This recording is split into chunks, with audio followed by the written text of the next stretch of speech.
So maybe we can dig into the book a little bit about, because it's really, what does financial freedom mean to you, right?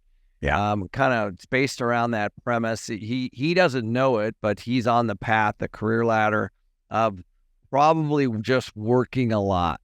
Hey everybody, it's Kid McElroy here, and I'm here with my good friend Rich Fettke. Welcome back, Rich. Thank you. Good to be back, man. Good to see you.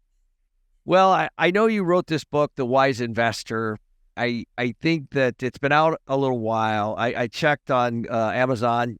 Congratulations, you got 4.6 stars. It's obviously, it's been #1 in motivation and self-development. I just think so many people learn by stories, and I know, the person in the middle of the story is Ryan Brooks. He's a husband, a father, working his butt off, trying to climb the corporate ladder. I think that's relatable to a lot of people. I mean, certainly you started that way. I certainly started that way. It's hard to break, right? It's definitely the trap, It's the, golden handcuffs or whatever they call it. It's, going down that path that we've been taught and say, follow this, to get your college degree and then go on and get a good job and then do what your boss says and move your way up the corporate ladder. And, I've just seen so many people and so many investors that we've worked with over at our company that came from that same type of background, or they come in and they say, we help people get into investment property. So they come to us and they're like,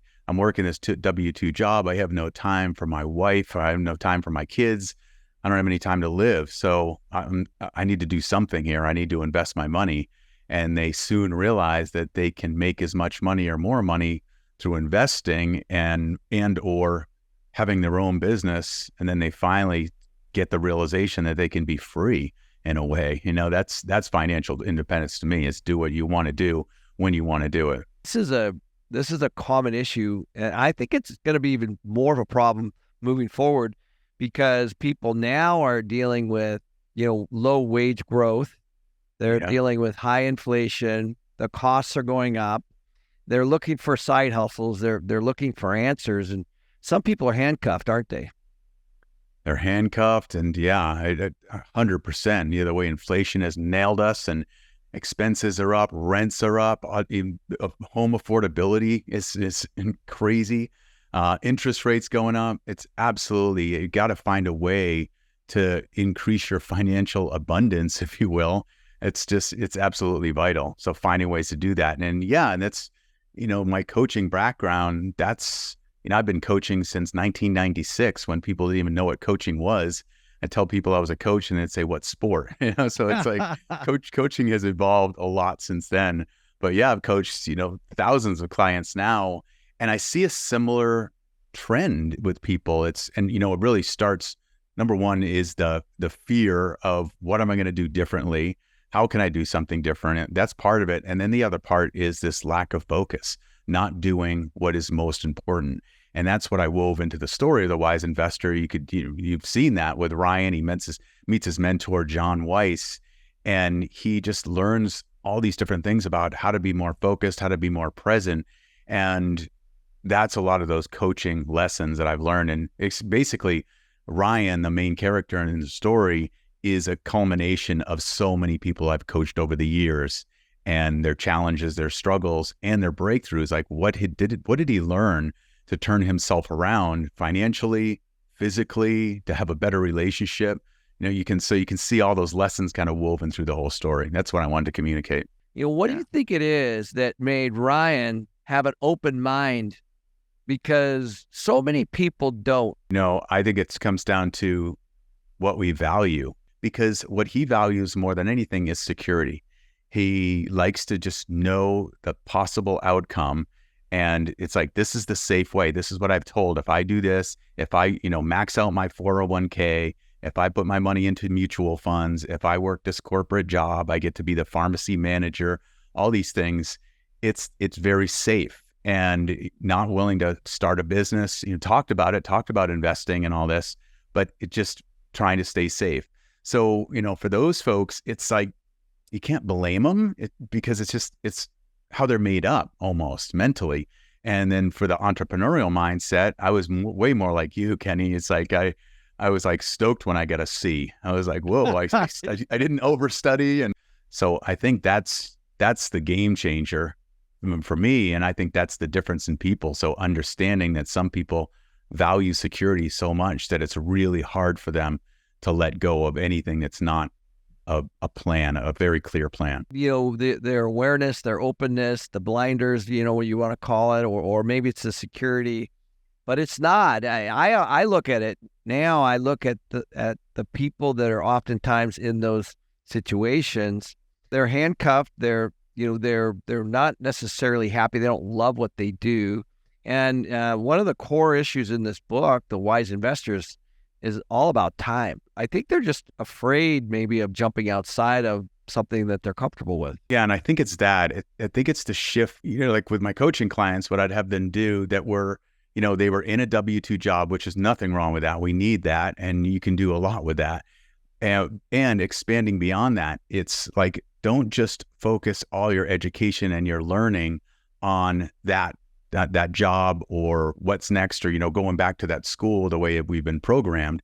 It's like, take some of that time, take 20% of your learning time to focus on how to grow, how to take risks, if you were to start your own business, what would you do? What's your purpose? A lot of these things about growing yourself, starting there. And that's the theme in the book too. It's like, as he got better, everything in his life got better. So as he grew and took the risk of getting in better shape, took the risk of telling his boss that he couldn't come in on a Saturday or a Sunday, each time he took one of those small risks that his mentor challenged him to take, all of a sudden his courage grew a little more and his self-awareness grew a little more. So all those things all add up. So that's what I'd recommend to someone who is feeling kind of stuck like that, or if they're watching this or listening to this, it's like, well, that's kind of me. It's like, all you need to do is start looking at how can you train that courage muscle, and it is a muscle. Every time you do something that takes courage, you get stronger. You face your fear. Taking those mini risks. So maybe we can dig into the book a little bit about, because it's really, what does financial freedom mean to you, right? Yeah. Kind of it's based around that premise. He doesn't know it, but he's on the path, the career ladder of probably just working a lot, right? Yeah, working more and more and more with the promise of a promotion, and then his wife gets pregnant, and it's like, his life is just flips upside down and sideways and all that. And he had the blinders on. He just like, my way ahead to be able to make ends meet is to make more money, to get this promotion. But then when he started to do the math, he realized that was not the only way. And he also realized when John, his mentor, said, jot down your living expenses for 30 days. Where's your money going? And he had no clue. And I think you see that in a lot of people. They have no clue where their money's going. They're looking at their bank account and they see how much is in there. And you got to treat your personal life just like your business. You have to have kind of your profit and loss. You got to know where the money's going. And then the second challenge John gives to Ryan is like, okay, now I want you to look through your expenses and tell me how could you reduce your expenses by 20%? And in the beginning, he's just like, there's no way, that's impossible. But he learns over time that there's absolutely ways he could do that.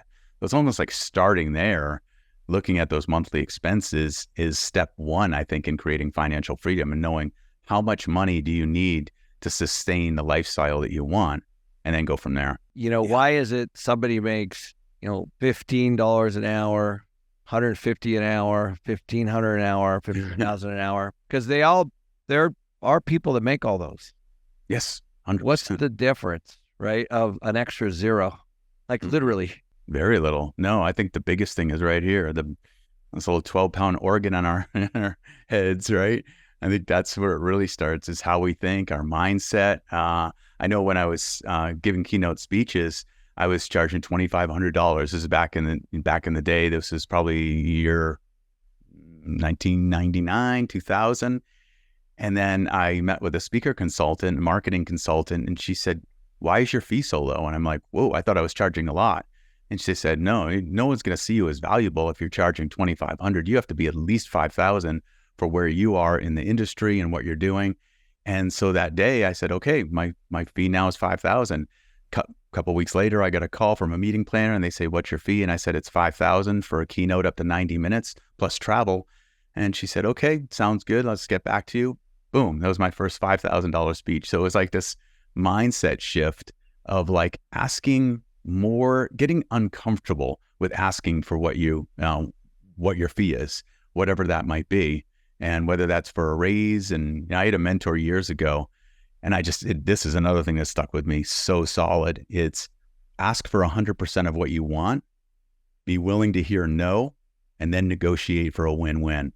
And I've even shared that with my employees. Like when we're talking about a possible pay raise or a position change, I'm like, look, this is what a mentor said to me. I want you to ask for 100% of what you want. Really let me know. Now, the second part of that is you got to be willing to hear no. So don't get all upset if I say no to it, but then we negotiate for a win-win. At least I know what you're wanting, and we'll go back and forth. But it's just a really powerful thing that stuck with me. And it's like, I do that in everything. I do that with real estate transactions now, in business, with teams, all that stuff. So really powerful. I always wonder, like, what is it that makes somebody be so closed down where they just sit and they're in this habit loop and there's no real change? Yeah, you constantly have to challenge the status quo in your own mind, right? It's like, just like you said, I can learn what I want to learn. It comes back to seeking that, really seeking that. It's like, what do I want? What do I want my life to look like going into the future and meeting your future self? It's like imagining, just taking some time to imagine, just close your eyes and imagine traveling in time 20 years into the future and meeting you, and just really imagining, what do you look like? Where do you live? What do you dress like? See your future self's home, go inside, ask your future self, how did you get here? What do I need to do to get to where you are? And all these things. And it's like that, just that alone, imagining you in 20 years can completely transform your mindset. It's huge.